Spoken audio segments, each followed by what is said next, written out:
पुनर्गठन के लिए रसीद कटाना है। पुनर्गठन जमाबंदी कायम करना है।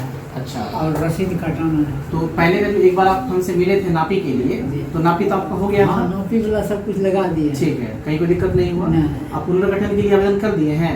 आवेदन उसमें सटा करके बराबर का साहब से मिलिए। ठीक है, तो पुनर्गठन के लिए आपका आ गया है फाइल जी ठीक है ना। पुनर्गठन के लिए जो है प्रोसेस प्रक्रिया में आगे बढ़ा देंगे जी। तो उसमें आपको एनआर कटाने की आवश्यकता नहीं है। नहीं। नहीं, पुनर्गठन के लिए कार्यालय आदेश होगा अमीन का, जी जो आप पहले नापी करा लिए हैं वो रिपोर्ट उसमें लग जाएगा अगर आवश्यकता पड़ेगा तो। जी। और पुनर्गठन में आपको एनआर कटाने की आवश्यकता नहीं है, वो बस आपको अपना कागज और जो रसीद है आपका सब कुछ लगा कर। ठीक है, तो आपको एनआर कटाने की आवश्यकता नहीं है। वो कार्यालय आदेश होगा, अमीन जाएंगे और आपका जो है ना,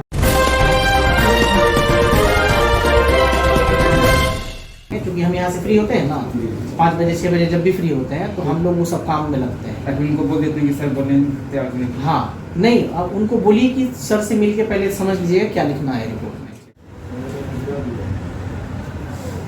15/5 में। अच्छा, ये कौन सा मकान गिराया है? हम लोग गए थे जहाँ पे, ये कौन सा जगह है? हलेमपुर, जहाँ आप हॉस्पिटल में गए थे सर। हाँ हाँ, हम तो गए थे स्पॉट पे। मैं तो उस दिन थोड़ी गया। हम वो स्पॉट पे जब हम लोग गए थे, जो झोपड़ी उपड़ी गिरा था। नहीं सर, हमारा कोई बात नहीं गिरा। नहीं भेजे, बैठिए हम लिखवा रहे हैं, बैठिए। और जो आपके दूसरे वाले पार्टी है उनको भी सुने, दोनों आदमी को सुन के जो आपत्ति था उस पर हम काम भी किए, जो नहीं बनना उस पर रोक सब लगवा दिए। लेकिन बीच में से उनका आग्रह था कि बस हम ऊपर से टीना डालेंगे, वो भी हम आप लोगों की सहमति से पूरा करा दिए। लेकिन बीच में जो एक गड़बड़ी पाई गई कि आपके द्वारा बताया गया कि जो एग्रीमेंट हुआ था उससे हट के वो काम कर रहे हैं। फिर हम थाना को भेजे तो थाना से भी काम फिर रुका। नहीं रुका सर, नहीं रुका। 112 वाला नहीं, 112 वाला कौन कौन? हाँ, आप कॉल करके बोला जी, फिर थाना वहाँ से काम रुका 112 वाले से। तो अभी जो है ना, अभी फिर अब हमको जाके वहाँ जांच करना होगा, ठीक है ना। तो चूंकि हम देख लेंगे कि अपने स्तर से देख लेंगे तो क्लियर हो जाएगा।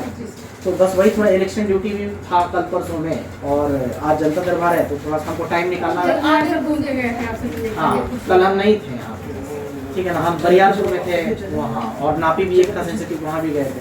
तो हम टाइम निकाल के आएंगे प्लॉट पे और हम देख लेंगे जो आप लोग के हित में होगा। वो विधिवत चलता रहेगा, लेकिन हाँ, ठीक है। लेकिन टेम्पररी में जो आप लोगों का झगड़ा था उसके लिए हम कह रहे हैं, ठीक है ना। खबरों के माध्यम से हमसे जुड़े रहने के लिए YouTube पर हमारे चैनल को सब्सक्राइब करें और बेल आइकन को दबाकर घंटी बजाएं। नमस्कार, मैं हूं पवन कुमार चौधरी और आप देख रहे हैं स्टार ब्लू न्यूज। हमारे चैनल पर पहली बार आए तो हमारे चैनल को अभी सब्सक्राइब करें, वीडियो को लाइक करें और अधिक से अधिक शेयर करें। मुंगेर जिला जो कि ऐतिहासिक जिला है, और मुंगेर जिला का जो जमालपुर शहर है, रेल नगरी के नाम से जाना जाता है। एशिया का सुप्रसिद्ध रेल कारखाना यहाँ अवस्थित है।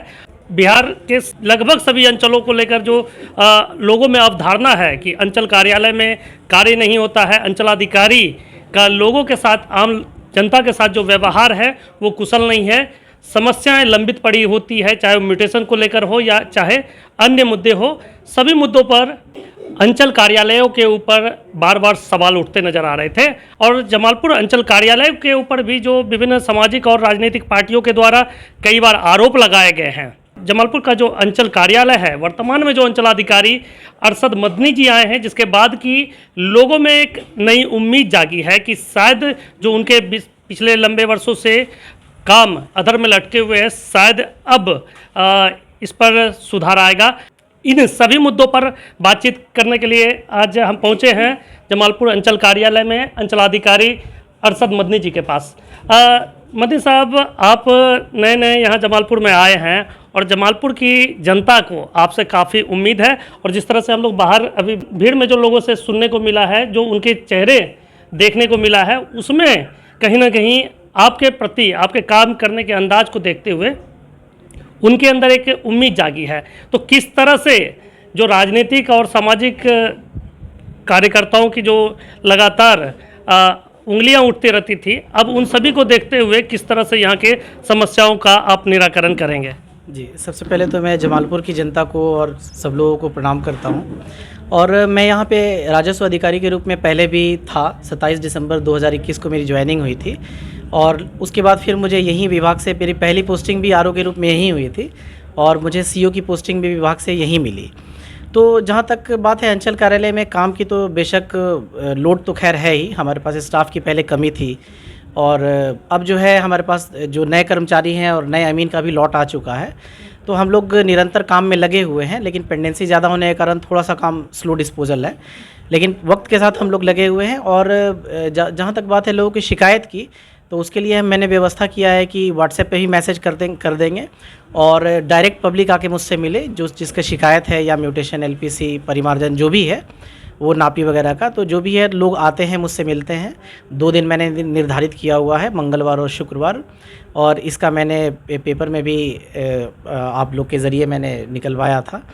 तो उसे पब्लिक में काफ़ी उत्साह भी है और उत्साह के साथ साथ मुझ में भी एक नई जोश है कि काम जो को डिस्पोजल करना है त्वरित गति से।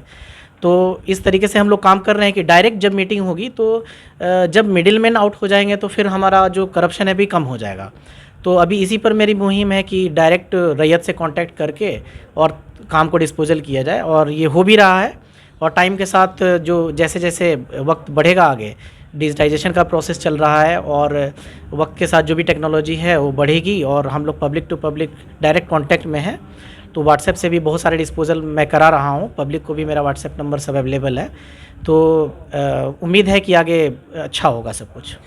जिस तरह से जाति प्रमाण पत्र, आय प्रमाण पत्र, आवासीय प्रमाण पत्र, इन प्रमाण पत्रों को बनवाने के लिए स्टूडेंट जो अपने जॉब के लिए हो, चाहे जिस एजुकेशन से रिलेटेड मामलों के लिए उन्हें आवश्यकता होती थी, उन्हें भी पहले काफ़ी लंबी लाइन में लगकर अंचल कार्यालय में आना पड़ता था। उसके बावजूद भी उनका जल्द सुनवाई नहीं होता था, उनका काम अधर में लटका रहता था।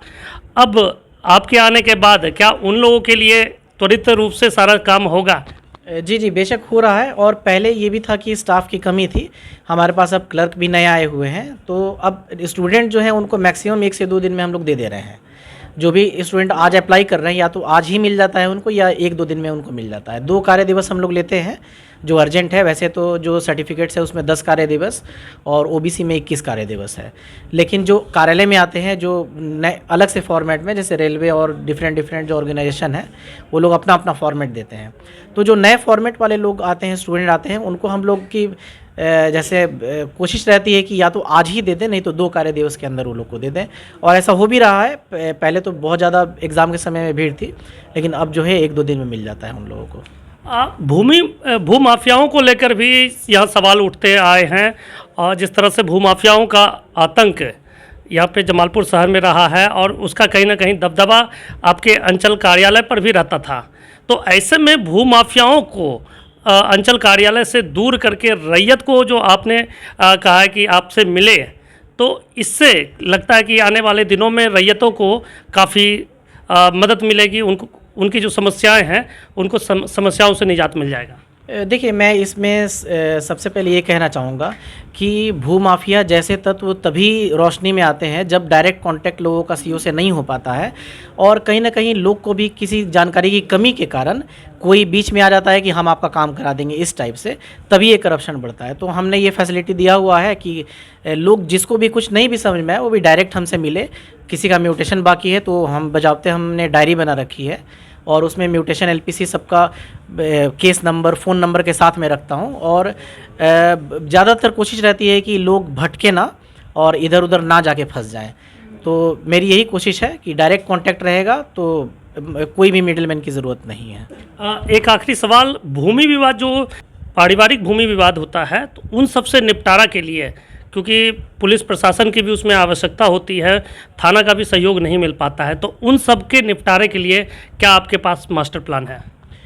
देखिए, तो खैर बहुत बड़ी चीज़ है, चूँकि पूरे बिहार के लॉ एंड ऑर्डर डिस्टर्बेंस में लगभग 60-65% भूमि विवाद से जनित अपराध हैं। और हम जो सरकार की मुहिम है शनिवार जनता दरबार बैठक के सीईओ एसएचओ की, वो काफ़ी हेल्पफुल है, इसलिए कि मेनली उसमें 2-3 मुद्दा बहुत महत्वपूर्ण है। पहले क्या था कि भूमि विवाद में सीधा लोगों को ज़्यादा कुछ जानकारी थी नहीं, अगर कोई बाउंड्री नहीं करने दे रहा है या फिर कोई दबंग टाइप का व्यक्ति है जो ज़मीन पे कब्ज़ा कर लिया है, तो सीधा सिविल कोर्ट ही था। अब क्या है कि हमारे यहाँ पे शनिवार में ही लोग आ जाते हैं बताने के लिए। हम लोग शनिवार जनता दरबार के माध्यम से नोटिस करते हैं, तो जो दूसरे दबंग व्यक्ति हैं उनका मनोबल भी थोड़ा गिरता है। उनको हम लोग बुलाते हैं थाना पे, जो पीड़ित व्यक्ति हैं वो भी आते हैं, तो पीड़ित जो व्यक्ति हैं उनका मनोबल थोड़ा सा अच्छा होता है कि अब लगता है कि सुनवाई हो रही है। फिर जो जहाँ पे जैसे डीसीएलआर सर के यहाँ का केस रहता है अगर, तो हम लोग डीसीएलआर सर के यहाँ रेफ़र करते हैं। और अगर नॉर्मल हम लोगों के अंचल अधिकारी के लेवल का मामला रहता है जो नापी उपी कराने से सॉल्व हो जाए, उसको नापी करा देते हैं। कुछ बहुत सारे मामले ऐसा होता है कि हम लोग प्लॉट पर जाते हैं तो लोग सुलह करने के लिए भी तैयार हो जाते हैं, तो उसमें रिस्पांस भी अच्छा मिल रहा है। और नो डाउट लोड तो बहुत ज़्यादा है भूमि विवाद का, लेकिन उसमें निराकरण भी उतनी ही तेज़ी से हो रहा है। बहुत बहुत धन्यवाद। ये थे जमालपुर के नए अंचलाधिकारी अरशद मदनी जी, जिन्होंने स्पष्ट रूप से कहा है कि जनता का जो जुड़ाव अंचल कार्यालय से नहीं हो पाता है, जिसके कारण कि भूमाफियाओं का दबदबा बढ़ता है। और ऐसे में इन्होंने जनता को जागरूक बनाने का प्रयास किया है, उनसे अपील की है कि आपकी जो समस्याएं हैं डायरेक्ट आप अंचल कार्यालय में आकर जनता दरबार में मुलाकात करें और सभी का निराकरण जल्द से जल्द किया जाएगा। आप बने रहे हमारे साथ, देखते रहे स्टार ब्लू न्यूज़। चैनल पर अभी आए तो चैनल को सब्सक्राइब करें, वीडियो को लाइक करें और अधिक से अधिक शेयर करें।